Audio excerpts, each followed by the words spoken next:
मेरठ में रैली होने से पहले मीडिया में समाजवादी पार्टी और आरएलडी के गठबंधन को लेकर अफवाहों का बाजार गर्म था और सीटों के बंटवारे को लेकर नोकझोंक की खबरें आ रही थीं। लेकिन इस परिवर्तन संदेश रैली ने सभी अफवाहों और अटकलों पर विराम लगा दिया है। रैली में लोगों का हुजूम था। लाल हरे गमछे और टोपी से पाटे इस मैदान में कई नारे सुनने को मिले, जिसमें कुछ नारे अखिलेश जयंत के गठबंधन को काफी मजबूत कर रहे थे।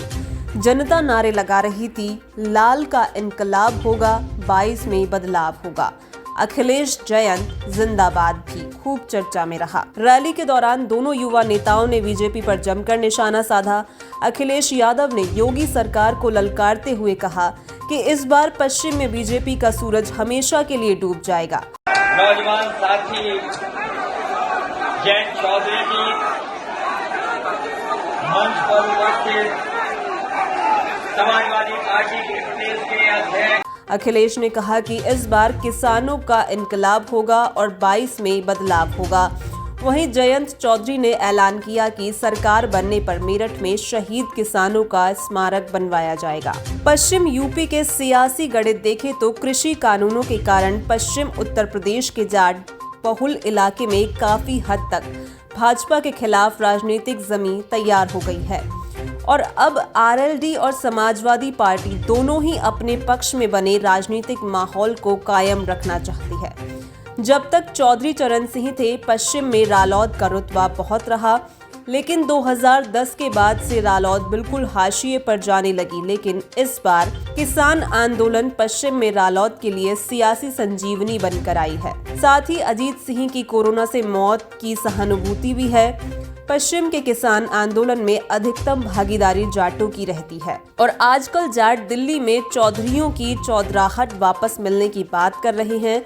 पिछले चुनावों में अजीत सिंह और जयंत सिंह के हारने के बाद जाट अपने आप को दिल्ली की सियासत में कमजोर महसूस करते थे, इसलिए यहां पर जाटों के लामबंद होने से आरएलडी की स्थिति पहले से मजबूत हो रही है। वहीं समाजवादी पार्टी की बात करें तो पार्टी की स्थिति पश्चिम में हमेशा मजबूत रही है। 2017 में जाटों के ध्रुवीकरण ने जरूर खेल बिगाड़ा, लेकिन 22 के समीकरण कुछ और ही कह रहे हैं। पश्चिमी उत्तर प्रदेश के वोट बैंक की बात करें तो पश्चिम उत्तर प्रदेश के 14 जिलों में लगभग 71 विधानसभा सीटें हैं, जिसमें से 2017 में भाजपा ने 51 सीटें जीती थीं। पश्चिम में इतनी भारी संख्या में सीटों ने भाजपा को भारी बहुमत दिलाने में अहम भूमिका निभाई थी। उत्तर प्रदेश में जाट बिरादरी के कुल 13 विधायक हैं, जिससे जाटों का भाजपा को समर्थन साफ जाहिर है। पश्चिम उत्तर प्रदेश में सपा और आरएलडी 7% जाट वोट और 29% मुसलमान वोट के एक साथ होने की उम्मीद लगा रही है। जाट और मुसलमानों से जुड़ी राजनीति मेरठ, बागपत, बुलंदशहर, गाजियाबाद, गौतम बुद्ध नगर, हापुड़, शामली, मुजफ्फरनगर, सहारनपुर, मुरादाबाद, बिजनौर, अमरोहा, संभल, आगरा, फिरोजाबाद, मथुरा जैसे जिलों में देखने को मिलती है।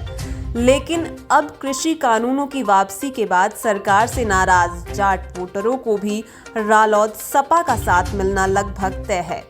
ऐसे में योगी सरकार और भाजपा की मुश्किलें बढ़ गई हैं। इन्हीं मुश्किलों को देखते हुए भाजपा ने अमित शाह को ब्रज का प्रभारी बनाया है और पश्चिमी यूपी को साधने के लिए किसान कानूनों को वापस करने की घोषणा भी कर चुके हैं।